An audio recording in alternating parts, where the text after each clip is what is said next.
D വിളി കേട്ട് ദേവു തിരിഞ്ഞു നോക്കി. നോക്കുമ്പോൾ വിഷ്ണുവാണ്. എന്താടാ? ദേവു അവനെ നോക്കി സംശയത്തോടെ ചോദിച്ചു. ഞാൻ നിന്റെ ആരാടി? അവൻ്റെ ചോദ്യം കേട്ട് അവൾ അവനെ സൂക്ഷിച്ചു നോക്കി. എൻ്റെ ഫ്രണ്ടല്ലേ വിഷ്ണു നീ? ദേവു അവനോട് ചോദിച്ചു. ആണല്ലോ.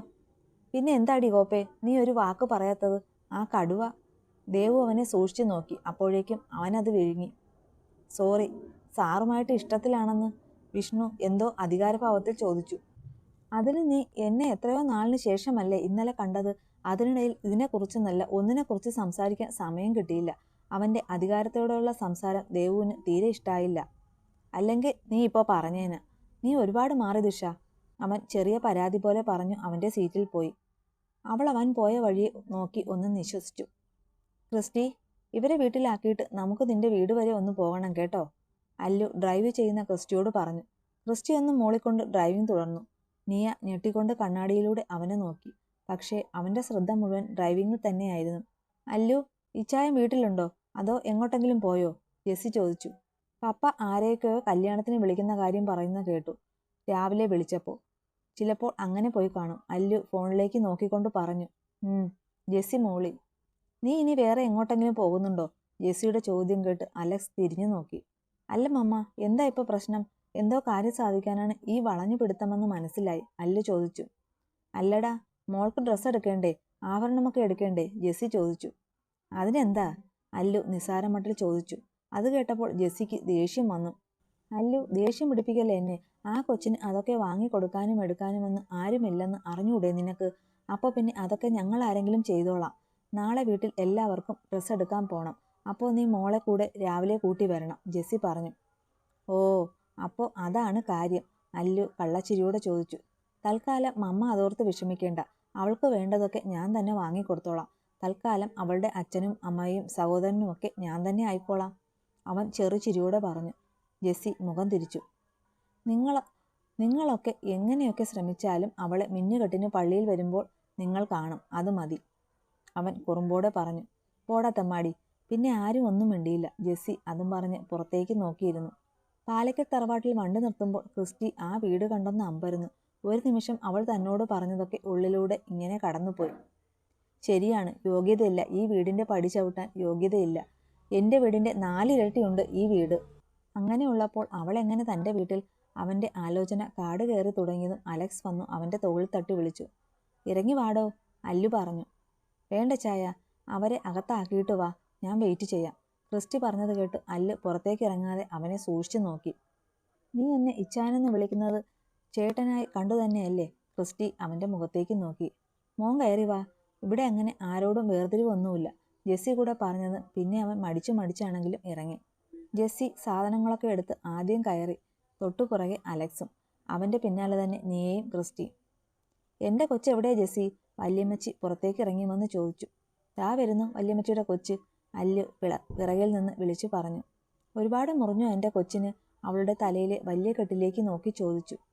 എൻ്റെ മേരിക്കൊച്ചെ, അത്ര വലിയ മുറിവൊന്നുമില്ല, ഇത് ചുമ്മാ ആളെ പറ്റിക്കാനാണ്, നീയുടെ തോളിലൂടെ കൈയിട്ട് അല്ലു പറഞ്ഞു. ചാച്ച, നീ അവനെ ശാസനോടെ വിളിച്ചു. മോൾ പോയി കിടന്നോ, തൽക്കാലം മേരിക്കുട്ടിയുടെ കൂടെ കിടന്നോ. മുകളിൽ കയറിപ്പോയാൽ മമ്മയ്ക്ക് കയറി വരാൻ ബുദ്ധിമുട്ടാകൂലേ? അവൾ അവരെ ഒന്ന് നോക്കി അകത്തേക്ക് പോയി. ക്രിസ്റ്റി ഇതൊക്കെ നോക്കി നിൽക്കുവാണ്. വീട്ടിൽ ഇവരൊക്കെ സാധാരണക്കാരാണ്, പുറത്തും അതുപോലെ തന്നെയാണ്. അല്ലു, ആരാ ഇത്? വല്യമ്മച്ചി ക്രിസ്റ്റിയെ ചൂണ്ടി ചോദിച്ചു. ഞാൻ വല്യമ്മച്ചിയോട് ഇന്നലെ രാത്രി വിളിച്ചപ്പോൾ ഒരാളെക്കുറിച്ച് പറഞ്ഞത് ഓർക്കുന്നുണ്ടോ? അല്ലു ചോദിച്ചു. ഓ, ഇവനാണോ ആള്? വല്യമ്മച്ചി ചോദിച്ചു. ക്രിസ്റ്റി അവരെ നോക്കിയൊന്ന് ചിരിച്ചു. നീ ഇങ്ങനെ നിൽക്കാതെ ഇവിടെ വന്നിരിക്കു ചെക്ക, വല്യമ്മച്ചി അവനോട് പറഞ്ഞു. അവൻ അല്ലുവിനെ നോക്കിയിട്ട് അവിടെ ഇരുന്നു. ദാ മോൻ ഇത് കുടിക്ക്. ജെസ്സി അവന് ജ്യൂസ് കൊണ്ടു കൊടുത്തു. കുറച്ചു സമയം കൂടെ അവിടെ ഇരുന്നു അവരോടൊക്കെ ഒരു നല്ല ബന്ധം സ്ഥാപിച്ച ശേഷമാണ് ഇറങ്ങിയത്. അച്ഛൻ വീട്ടിൽ കാണോ ക്രിസ്റ്റി ഈ സമയത്ത്? അവൻ്റെ വീട്ടിലേക്കുള്ള യാത്രയിൽ അല്ലു ചോദിച്ചു. അച്ഛൻ വന്നു കാണും, അമ്മ പിന്നെ ഇപ്പോൾ നേരത്തെ എത്തിക്കാണുമല്ലോ, ക്രിസ്റ്റി പറഞ്ഞു. വീട്ടിൽ ആരൊക്കെയുണ്ട് ക്രിസ്റ്റി? അല്ലു ചോദിച്ചു. അച്ഛൻ, അമ്മ, ഞാൻ. അവരുടെ പ്രണയവിവാഹമായോണ്ട് ബന്ധങ്ങളൊക്കെ കുറവാ, ക്രിസ്റ്റി ചിരിയോടെ പറഞ്ഞു. ആ, ചുമ്മാ അല്ല ക്രിസ്റ്റി സയാൻ എന്ന പേര്, അല്ലു ചോദിച്ചു. രണ്ടുപേരും പരസ്പരം ഓരോന്ന് പറഞ്ഞു ചിരിച്ചുകൊണ്ടാണ് യാത്ര ചെയ്തത്. വീട്ടിലെത്തുമ്പോൾ കണ്ടു ഉമ്മറത്ത് നിൽക്കുന്ന അവൻ്റെ അമ്മയെ. ആ, രണ്ടുപേരുമുണ്ടല്ലോ, കയറി വാ മോനെ, ശ്രേയ ചിരിയോടെ പറഞ്ഞു. അലക്സ് ഒരു ചിരിയോടെ അകത്തേക്ക് കയറി. ഇരിക്കും മോനെ, കുടിക്കാനെടുക്കാം, ശ്രേയ പറഞ്ഞു. വേണ്ട ആൻറ്റി, ഇപ്പോൾ കുടിച്ചിട്ടാണ് വന്നത്. ഞാൻ വന്നത് വേറൊരു കാര്യം സംസാരിക്കാനാണ്, അല്ലു പറഞ്ഞു. ക്രിസ്റ്റിക്ക് കാര്യം മനസ്സിലായില്ല. അവർ 3 പേരും അവനെ നോക്കി. എൻ്റെ വിവാഹമാണ് തിങ്കളാഴ്ച, 3 പേരും വരണം. പള്ളിയിൽ വെച്ചാ കെട്ട്. വൈകുന്നേരം റിസപ്ഷനും ഉണ്ടാകണം. പിന്നെ ഇവന് 2 ദിവസം മുന്നേ ഞാനങ്ങ് കൊണ്ടുപോകും കേട്ടോ. എനിക്കൊരു അനിയനെ കിട്ടിയതല്ലേ, അല്ലു ക്രിസ്റ്റിയെ ചേർത്ത് പിടിച്ചു പറഞ്ഞു. ഞങ്ങൾ വരാം മോനെ, അയാൾ പറഞ്ഞു. അല്ല മോനെ, ഒരുക്കങ്ങളൊക്കെ എന്തായി? അച്ഛൻ ചോദിച്ചു. ഒരുക്കങ്ങളൊക്കെ തുടങ്ങിയതേ ഉള്ളൂ, അല്ലു പറഞ്ഞു. ശരി, എന്നാ ഞാൻ ഇറങ്ങുക. ഇനി കുറച്ചു പേരെ കൂടെ വിളിക്കാനുണ്ട്. കുറച്ച് ആളുകളെ വിളിക്കുന്നുള്ളൂ, അല്ലു പറഞ്ഞു. ശരി മോനെ. അല്ലു യാത്ര പറഞ്ഞ് പുറത്തേക്ക് ഇറങ്ങാൻ തുടങ്ങിയപ്പോഴാണ് അവൻ ചുവരിൽ തൂക്കിയിരിക്കുന്ന ഒരു കോളേജ് ചിത്രം കണ്ടത്. ഇത് നീയുടെ കോളേജല്ലേ? അപ്പോൾ ക്രിസ്റ്റി അവിടെയാണോ പഠിച്ചത്? അല്ലു സംശയത്തോടെ ചോദിച്ചു. അതേ ചായ, ക്രിസ്റ്റി പറഞ്ഞു. നീ അപ്പോൾ നേരത്തെ അറിയോ? അല്ലു അവനെ നോക്കി ചോദിച്ചു. ഞാൻ കണ്ടിട്ടുണ്ട് ചായ, ക്രിസ്റ്റി പറഞ്ഞു. അല്ലു ഒന്ന് അമർത്തി മൂളിക്കൊണ്ട് അവൻ യാത്ര പറഞ്ഞിറങ്ങി. അമ്മച്ചി കൂടെ അറിഞ്ഞിട്ടാണോ എൻ്റെ മോളോട് അവൻ ഇങ്ങനെയൊക്കെ ചെയ്തത്? വല്യമ്മച്ചിയും ജെസ്സിയും TV കണ്ടിരിക്കുമ്പോഴാണ് അലറി പൊളിച്ചുകൊണ്ട് പെട്ടെന്ന് ഡയാന കയറി വന്നത്. ജെസ്സിയും വല്യമ്മച്ചിയും കാര്യം മനസ്സിലാകാതെ എണീറ്റു. നീ എന്താ ഈ പറഞ്ഞത് എന്നെനിക്ക് മനസ്സിലായില്ല. നീ കാര്യം എന്താന്ന് വെച്ചാൽ തെളിച്ചു പറ, വല്യമ്മച്ചി കുറച്ചു ദേഷ്യത്തിൽ പറഞ്ഞു. തെളിച്ചു പറയാനല്ല, കാണിക്കാനാണുള്ളത്. ദാ എൻ്റെ മോളുടെ കോലം നോക്ക്.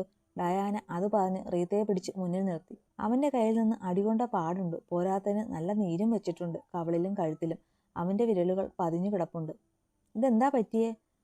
ജെസ്സി റീത്തയുടെ കവിളിലും കഴുത്തിലുമൊക്കെ തലമുടിക്കൊണ്ട് ചോദിച്ചു. എന്താ എന്ന് ചേച്ചി മോനോട് ചോദിച്ചു നോക്കൂ, പറഞ്ഞു തരും. എവിടെയോ കിടന്ന ഒരു തെരുവ് പെണ്ണിന് വേണ്ടി എൻ്റെ മോളോട്. ഡയാന ദേഷ്യത്തിൽ പറഞ്ഞു പൂർത്തിയാക്കും മുന്നേ സൈഡിലിരുന്ന ചെറിയ ഗ്ലാസ് ടേബിൾ ഉടയുന്ന ശബ്ദം എല്ലാവരും കേട്ടു. തിരിഞ്ഞപ്പോൾ തന്നെ കണ്ടു മുഖമൊക്കെ വലിഞ്ഞു മുറുകി ദേഷ്യം കൊണ്ട് വിറച്ചു നിൽക്കുന്ന അലക്സിനെ. തൊട്ടുപിറകിൽ ഡെവിയുമുണ്ട്. ആൻറ്റി ഇപ്പോൾ പറഞ്ഞത് എൻ്റെ പെണ്ണിനെയാണ്. അവൾ തെരുവിൽ വളർന്ന പെണ്ണല്ല. പിന്നെ അങ്ങനെയാണെങ്കിൽ കൂടെ അവൾ ഇവളെപ്പോലെ എല്ലാം ഉണ്ടായിട്ടും തെരുവ് പെണ്ണുങ്ങളെക്കാൾ താഴേക്ക് പോയിട്ടില്ല, അല്ലു ഡയാനയുടെ അടുത്തേക്ക് വന്നുകൊണ്ട് പറഞ്ഞു. അവൻ്റെ മുഖം കണ്ട് അവർക്ക് ചെറിയ പേടി തോന്നി. അല്ലു, നീയാണോ റീത്തയെ തല്ലിയത്? അങ്ങോട്ട് വന്ന ഡെവി ഇതൊക്കെ കണ്ടു ചോദിച്ചു. അതെ, ഞാൻ തന്നെയാണ് തല്ലിയത്. തല്ലുകയല്ല, കൊല്ലേണ്ടതാണ്. പെൺകുട്ടികൾക്ക് തന്നെ ശാപമാണ് ഇതുപോലുള്ള ഓരോന്ന്, അലക്സ് റീത്തയെ നോക്കി പല്ല് കടിച്ചുകൊണ്ട് പറഞ്ഞു. അതിന് മാത്രം എന്ത് തെറ്റാ എൻ്റെ മോള് ചെയ്തത്? ഡയാന അല്ലുവിന് നേരെ അലറി. അപ്പോൾ ആൻറ്റി കഥ അറിയാതെയാണോ ഇരുന്ന് ആട്ടം ആടുന്നേ? കൊള്ളാം. എന്തായാലും ചോദിച്ച സ്ഥിതിക്ക് ഞാൻ പറയുന്നില്ല, വള്ളി പുള്ളി തെറ്റാതെ കാണിച്ചു തരാം. അല്ലു പുച്ഛത്തിൽ ഉറക്കെ ചിരിച്ചുകൊണ്ട് അവൻ്റെ മൊബൈൽ എടുത്തു. അതിലുണ്ടായിരുന്ന റീത്ത ഇന്നലെയും ഇന്നും അവളോട് സംസാരിച്ചതും ഒപ്പം അവളെ തള്ളിയിടുന്നതും ഒക്കെയുണ്ട്. പക്ഷേ അവളുടെ മുഖം അവൻ സ്റ്റിക്കർ വെച്ച് മറച്ചിട്ടുണ്ട്. എല്ലാം കണ്ടു കഴിഞ്ഞ് വല്യമ്മച്ചി ഡയാനയുടെ കവിളിനിട്ട് ഒന്ന് പൊട്ടിച്ചു. ഇനി മേലാൽ ആ കൊച്ചിനെക്കുറിച്ച് മോശമായി ഒരു വാക്ക് മിണ്ടിയാൽ സ്വന്തം മോളെ നേരെ വളർത്താൻ വയ്യ. എന്നിട്ടാണ് അവൾ മറ്റുള്ളവരെ കുറ്റം പറഞ്ഞ് നടക്കുന്നത്. ഇറങ്ങിപ്പൊക്കോണം അമ്മയും മോളും, വല്യമ്മച്ചി ദേഷ്യത്തിൽ പറഞ്ഞു. അങ്ങനെ അങ്ങ് പറഞ്ഞു വിടല്ലേ വല്യമ്മച്ചി. ഇനി ഇവർ ഇവിടെ നിൽക്കട്ടെ, കല്യാണം കൂടിയിട്ട് പോയാൽ മതി. റേയും മംഗളും ഇങ്ങോട്ട് വന്നോളും. അലക്സിന്റെ സംസാരത്തിൽ വല്ലാത്ത പുച്ഛം കലർന്നിരുന്നു. അതവർക്ക് മനസ്സിലാവുകയും ചെയ്തു. ഇല്ല, എനിക്ക് പോണ എൻ്റെ വീട്ടിൽ, റീത്ത പറഞ്ഞു. നീ ഒരിടത്തും പോണില്ല. നിനക്ക് ഇങ്ങോട്ട് കയറി വരാൻ ആരുടെയും അനുവാദം വേണ്ടായിരുന്നു. പക്ഷേ ഇറങ്ങിപ്പോകാൻ അനുവാദം വേണം. അതുകൊണ്ട് കയറിപ്പോടി. അവനെ ദേഷ്യത്തിൽ നോക്കിയിട്ട് കയറിപ്പോകാൻ തുടങ്ങി. പോകാൻ വരട്ടെ, എനിക്കൊരു കാര്യം പറയാനുണ്ട്. ഞാൻ ഇതുവരെ എല്ലാം കണ്ടും കേട്ടു നിന്നു. ജെസ്സി ആദ്യമായി ശബ്ദമുയർത്തി ആ വീട്ടിൽ. എല്ലാവരും ഒരു നിമിഷം അവളെ നോക്കി. റീത്തയോടും നാത്തൂനോടും കൂടെയാണ് പറയുന്നത്. ഇതൊന്നല്ല, 2-3 പ്രാവശ്യമായി. എൻ്റെ മോൻ കെട്ടാൻ പോകുന്ന കൊച്ചിനെയും എൻ്റെ മോനെയും നിങ്ങൾ 2 പേരും ഓരോന്ന് പറയുന്നത് കേൾക്കാൻ തുടങ്ങിയിട്ട്. ഇനി ഒരിക്കൽ കൂടെ ആ കൊച്ചിനെക്കുറിച്ച് ഒരക്ഷരം മിണ്ടിയാൽ ഇവിടെയുള്ള ആരെയും പോലെ ആകില്ല ജെസ്സിയുടെ പ്രതികരണം. അവർ ഒന്ന് നിർത്തി. പിന്നെ എൻ്റെ മോനും അവൻ്റെ അപ്പനും അമ്മയ്ക്കും ഇല്ലാത്ത ദുഃഖം അവൻ്റെ കാര്യത്തിൽ വേറെ ആർക്കും വേണ്ട. ഇനി അവൻ്റെ ജീവിതത്തിലേക്ക് റീത്ത കൈ കടത്തിയാൽ. ജെസ്സി നിർത്തി. അവർ ഒരു താക്കീത് പോലെയാണ് പറഞ്ഞത്. അമ്മച്ചി എന്നോട് ക്ഷമിക്കണം. പറയണമെന്ന് കരുതിയതല്ല. ഇവൾ ആ കൊച്ചിനോട് പറഞ്ഞ വാക്കുകൾ കേട്ടപ്പോൾ സഹിച്ചില്ല, ജെസ്സി പറഞ്ഞു. അത്രയും ദേഷ്യത്തിലും വാശിയിലും പറഞ്ഞ് ജെസ്സി അടുക്കളയിലേക്ക് പോയി. കയറി വന്നില്ല. അപ്പോഴേ അവൾ കുടുംബം രണ്ടാക്കി തുടങ്ങി. പുത്തനച്ചി, ഡയാന കലിയടങ്ങാതെ പറഞ്ഞു. ഒരിക്കൽ കൂടെ ചിലപ്പോൾ മോളുടെ മുഖത്ത് എൻ്റെ കൈ പതിയും. ആൻറ്റിയുടെ നാവ് അടങ്ങിയിരുന്നില്ലെങ്കിൽ, അല്ലു പറഞ്ഞു. അവർ എല്ലാവരെയും ദേഷ്യത്തിൽ നോക്കി കയറിപ്പോയി. നീ അപ്പോഴും ഇവിടെ ഇപ്പോൾ എന്താ ഉണ്ടായ എന്ന ഞെട്ടലിൽ എല്ലാവരെയും നോക്കി നിൽക്കുവാണ്. പിന്നെയുള്ള ദിവസങ്ങൾ വേഗത്തിൽ തന്നെ കടന്നുപോയി. പാലക്കൽ തറവാട് കല്യാണത്തിനായി ഒരുങ്ങിക്കഴിഞ്ഞു. ഇതിനിടയിലെല്ലാം ക്രിസ്റ്റിയെ കൊണ്ട് ഗസ്റ്റ് ഹൗസിൽ പോയി അവനും ദേവുവിനും ഇടയിൽ ഒരു സഹോദര ബന്ധമൊക്കെ ഉടലെടുത്തു. പിന്നെ അവൾക്ക് വേണ്ട ഡ്രസ്സെല്ലാം അവൻ തന്നെയാണ് വാങ്ങി തറവാട്ടിൽ കൊണ്ടുവന്നത്. അവൾക്ക് വേണ്ട എല്ലാ സാധനങ്ങളും അവൻ്റെ മുറിയിൽ കൊണ്ടുവച്ചു. ഇതൊക്കെ വീട്ടുകാർ ഒരത്ഭുതത്തോടെയാണ് നോക്കിക്കണ്ടത്. എപ്പോഴും ദേഷ്യം മാത്രം വിരിയുന്ന മുഖത്ത് അവൻ്റെ പെണ്ണിനെക്കുറിച്ച് പറയുമ്പോൾ പുഞ്ചിരി തെളിയുന്നതും അവളെക്കുറിച്ച് വാചാലനാകുന്നതും അവർക്ക് സന്തോഷം നൽകി. ഒപ്പം അവന് അത്രമേൽ പ്രിയപ്പെട്ടതാണെന്ന് എല്ലാവർക്കും ഇതിനോടകം തന്നെ മനസ്സിലായി. നാളെയാണ് വിവാഹം. രാവിലെ തന്നെ ക്രിസ്റ്റിയും അലക്സും കൂടെ പള്ളിയിലേക്ക് പോയി. ക്രിസ്റ്റി ഈ ദിവസമൊക്കെ പാലക്കൽ തറവാട്ടിൽ നിത്യസന്ദർശകനും പോരാത്തതിന് അവിടെ ഒരു അംഗമായി മാറിയിരുന്നു അവൻ. പലതവണ നിയ സംസാരിക്കാൻ ശ്രമിച്ചുവെങ്കിലും അവൻ മനഃപൂർവ്വം ഒഴിഞ്ഞു മാറി. അവളോടൊഴികെ ആ വീട്ടിൽ എല്ലാവരോടും അവൻ സംസാരിക്കും. അന്ന് തറവാട്ടിലെത്തിയ റീത്തയും കുടുംബവും അവിടെ തന്നെയുണ്ട്. പിന്നെ എങ്ങോട്ടും പോയിട്ടില്ല. ഇടയ്ക്കിടയ്ക്ക് ക്രിസ്റ്റിയെ ചൊറിയാൻ റീത്തയും അമ്മയും പോയാലും അതെല്ലാം ഒന്നുകിൽ വല്യമ്മച്ചി അല്ലെങ്കിൽ അലക്സ് തകർത്തു കൊടുക്കും. നിന്നോട് ഇന്നലെ കൂടെ പറഞ്ഞതല്ലേ നീയെ വാങ്ങാനുള്ളതൊക്കെ വാങ്ങാൻ. അപ്പോൾ വയ്യ, ഈ സമയത്ത് പോണമെന്ന് വെച്ചാ. പ്ലീസ് അമ്മ, ഞാൻ ദേ വണ്ടിയിൽ പോയിട്ട് പെട്ടെന്ന് വരാം. സന്ധ്യ ആകുന്നതിന് മുന്നേ വരും, നിയ കെഞ്ചി പറഞ്ഞു. എനിക്കറിയില്ല, നീ നിന്റെ ചാച്ചനെ വിളിച്ച് ചോദിച്ചു പൊയ്ക്കോ, ജെസ്സി അതും പറഞ്ഞു ഒഴിഞ്ഞു. അവൾ അലക്സിനെ വിളിച്ച് ചോദിച്ചപ്പോൾ ക്രിസ്റ്റി ഇപ്പോൾ വരും, അവൻ്റെ കൂടെ പൊയ്ക്കോളാൻ പറഞ്ഞു. നീയും റിയയും കൂടെ ഇന്ന് ഗസ്റ്റ് ഹൗസിൽ നിൽക്കുന്നോ? ദേവുവിൻ്റെ കൂടെ ഫോൺ വയ്ക്കും മുന്നേ അലക്സ് ചോദിച്ചു. നിൽക്കാം. നാളെ ഞാനും ചേച്ചിയും അവളും ഒരുമിച്ച് പള്ളിയിൽ വരാം. അപ്പോൾ നാളെ ഇടാൻ ഡ്രസ്സൊക്കെ എടുത്ത് വയ്ക്കേണ്ടേ? നിയ വലിയ സന്തോഷത്തോടെ ചോദിച്ചു. വേണം, പെട്ടെന്ന് റെഡി ആയിക്കോ, അവനിപ്പോൾ എത്തും. ജെസ്സിയോട് പോയി വിവരം പറഞ്ഞു, കൂടെ റിയയോടും. ശരി ചാച്ചാ. റീത്ത ഇതൊക്കെ കണ്ട് ദേഷ്യത്തിൽ പുറത്തേക്കിറങ്ങി ആരെയോ ഫോണിൽ വിളിച്ച് സംസാരിച്ചു. അത് കഴിഞ്ഞവളുടെ ചുണ്ടിൽ ക്രൂരമായ ഒരു ചിരി തെളിഞ്ഞു. അലക്സ് പറഞ്ഞ പോലെ കുറച്ചു കഴിഞ്ഞ് ക്രിസ്റ്റി വന്നു. നിയയും റേയും കൂടെ ഭയങ്കര സന്തോഷത്തിലാണ് പോകുന്നത്. കാരണം ആദ്യമായിട്ടാണ് അവർ ദേവുവിനെ കാണാൻ പോകുന്നത്. യാത്രയിൽ ക്രിസ്റ്റിയും റേയും കത്തിവെച്ച് തകർക്കുന്നുണ്ട്. വണ്ടി നിർത്ത്. പിറകിൽ നിന്ന് പെട്ടെന്ന് നിയുടെ ശബ്ദം കേട്ട് അവൻ വണ്ടി പെട്ടെന്ന് ബ്രേക്കിട്ട് നിർത്തി. എന്താ? ക്രിസ്റ്റി പെട്ടെന്ന് ചോദിച്ചു. എനിക്ക് ആ ഷോപ്പിൽ കയറണം, ഒരു സാധനം വാങ്ങാനുണ്ട്, നിയ കുറച്ച് ഗൗരവത്തിൽ പറഞ്ഞു. ഞാൻ വണ്ടി അങ്ങോട്ട് ഒതുക്കാം. റോഡിൻ്റെ ഓപ്പോസിറ്റ് സൈഡിലാണ് ഷോപ്പ്. വേണ്ട, ഞാൻ പോയിട്ട് പെട്ടെന്ന് വരാം. നിയ അതും പറഞ്ഞ് കാറിൽ നിന്ന് ഇറങ്ങാൻ തുടങ്ങി. ഞാനും കൂടെ വരാം. പെട്ടെന്ന് റിയ ഇറങ്ങാൻ തുടങ്ങി. എനിക്കല്ലേ സാധനം വാങ്ങാനുള്ളത്, ഞാൻ പോയിട്ട് വന്നോളാം, നിന്റെ കത്തിയടി നടക്കട്ടെ. അതും പറഞ്ഞ് നിയ പോയി. റിയ ക്രിസ്റ്റിയെ നോക്കി. അവനൊന്നും അറിയാത്ത പോലെ ദൂരേക്ക് നോക്കി. ക്രിസ്റ്റി പിന്നെ ഫോണെടുത്ത് ചുമ്മാ നോക്കിക്കൊണ്ടിരുന്നു. കുറച്ചു കഴിഞ്ഞിട്ട് നിയെ കാണാതായപ്പോൾ റിയ അങ്ങോട്ട് പോയി.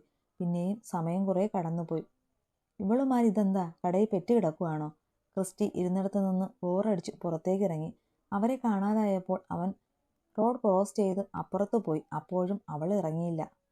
അവന് വല്ലാത്ത ദാഹം തോന്നി. അവൻ അടുത്ത് കണ്ട കടയിൽ കയറി ഒരു ജ്യൂസ് കുടിച്ചു. കാശ് കൊടുക്കുമ്പോഴാണ് നിയയും റിയയും ഇറങ്ങിയത്. അവൻ അവരെ വിളിക്കാൻ തുടങ്ങിയതും റിയ വേഗം റോഡ് ക്രോസ് ചെയ്തങ്ങ് പോയി. നിയ പോകാനായി റോഡിലേക്ക് കയറാൻ തുടങ്ങിയപ്പോഴാണ് ക്രിസ്റ്റി അത് കണ്ടത്. ഒതുക്കിയിട്ടിരുന്ന ഒരു വാൻ വളരെ വേഗത്തിൽ അവളുടെ അടുത്തേക്ക് പായുന്നത്. അത് അവൾക്ക് നേരെയാണെന്ന് മനസ്സിലായതും അവൻ വേഗം ഓടി. പെട്ടെന്ന് അവിടെ റിയയുടെ ശബ്ദം ഉയർന്നു. നിയ! റിയ കണ്ണുകൾ മുറുകെ അടച്ചു. കുറച്ചു കഴിഞ്ഞ് റിയ കണ്ണു തുറന്നപ്പോൾ കണ്ടത് ക്രിസ്റ്റിയുടെ നെഞ്ചിൽ അമർത്തി നിൽക്കുന്ന നിയയാണ്. അവൻ അവളുടെ തലയെ തലോടുന്നുണ്ട്. അവൾ നന്നായി പേടിച്ചു എന്ന് അവളുടെ ശരീരത്തിലെ വിറയിൽ നിന്ന് തന്നെ മനസ്സിലായി. നിയ, ഡോ! അവൻ അവളുടെ പുറത്ത് തട്ടി പതിയെ വിളിച്ചു. അവൾ മുഖമുയർത്തി നോക്കി. വാ, നമുക്ക് പോകാം. അവൻ ആ വാൻ പോയ വഴിയെ നോക്കി. എന്നിട്ട് താഴെ കിടന്ന കവറുകളെടുത്ത് അവളെ ചേർത്ത് പിടിച്ചു നടന്നു. നിനക്ക് കുഴപ്പമൊന്നുമില്ലല്ലോ? അവളെ തലോടിക്കൊണ്ട് റിയ ചോദിച്ചു. ഇല്ല, കുഴപ്പമൊന്നുമില്ല. നിയ നല്ലതുപോലെ പേടിച്ചു പോയിരുന്നു. കയറിക്കോ, ഇപ്പോൾ തന്നെ സമയം വൈകി, ക്രിസ്റ്റി പറഞ്ഞു. അവൻ അവരെ കൂട്ടി അവിടെ നിന്ന് പോയി. അവരെ കൊണ്ട് ദേവുവിൻ്റെ അടുത്താക്കി ക്രിസ്റ്റി പെട്ടെന്ന് തിരിച്ചുപോയി.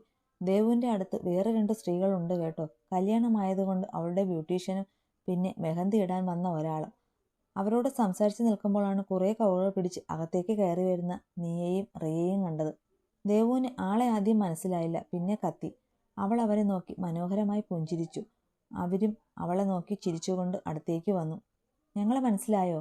റിയ കുറുമ്പോടെ ചോദിച്ചു. ഇച്ചായൻ്റെ അനിയത്തിമാരല്ലേ? ദേവു തിരിച്ചു ചോദിച്ചു. ആ, അപ്പോൾ അറിയാം ഞങ്ങളെ, റിയ വലിയ കാര്യത്തിൽ പറഞ്ഞു. നീ അപ്പോഴേക്കും ഒന്നും മിണ്ടാതെ അവളെ നോക്കിയിരുന്നു. എന്താ ഒന്നും മിണ്ടാതെ നിൽക്കുന്നത്? എന്നോട് ദേഷ്യമാണോ? ചെറിയ വിഷമത്തിൽ ദേവു നീയോട് ചോദിച്ചു. ഇല്ല ചേച്ചി, ഇങ്ങോട്ട് വരുന്ന വഴി റോഡ് ക്രോസ് ചെയ്യുമ്പോൾ ഒരു വണ്ടി ഇവളെ ഇടിക്കാൻ വന്നു. അതിൻ്റെ ഷോക്കാണ്, റിയ പറഞ്ഞു. അയ്യോ, എന്നിട്ട് എന്തെങ്കിലും പറ്റിയോ? അവളുടെ കവിളിലും കയ്യിലുമൊക്കെ തൊട്ട് നോക്കിക്കൊണ്ട് ദേവു ചോദിച്ചു. ഇല്ല ചേച്ചി, കുഴപ്പമൊന്നുമില്ല. അല്ല, എന്തായി ഒഴുക്കം? മെഹന്തി നേരത്തെ ഇട്ടോ? നിയ വിഷയം മാറ്റാനായി ചോദിച്ചു. ദേ, നേരത്തെ ഇട്ടു. അവൾ കൈകൾ മുന്നിലേക്ക് നീട്ടി കാണിച്ചു കൊടുത്തു. നന്നായിട്ടുണ്ട് ചേച്ചി, നിയയും റിയയും പറഞ്ഞു. നിങ്ങൾ വാ, ഞാൻ കുടിക്കാനെടുക്കാം, ദേവു പറഞ്ഞു. അതൊക്കെ കുടിക്കാം, ആദ്യം ഞങ്ങൾ ഈ സാധനങ്ങളൊന്ന് കൊണ്ട് വെക്കട്ടെ. അല്ല, ഞങ്ങൾക്ക് ഏതാ മുറി? റിയയാണ് ചോദിച്ചത്. ഇവിടെയുള്ള ഏത് മുറി വേണോ എടുത്തോ, എനിക്കതിൽ ഒരു പ്രശ്നവുമില്ല, ദേവു പറഞ്ഞു. രണ്ടുപേരും അവളെ നോക്കിയിട്ട് ചിരിച്ചുകൊണ്ട് മുകളിലേക്ക് പോയി.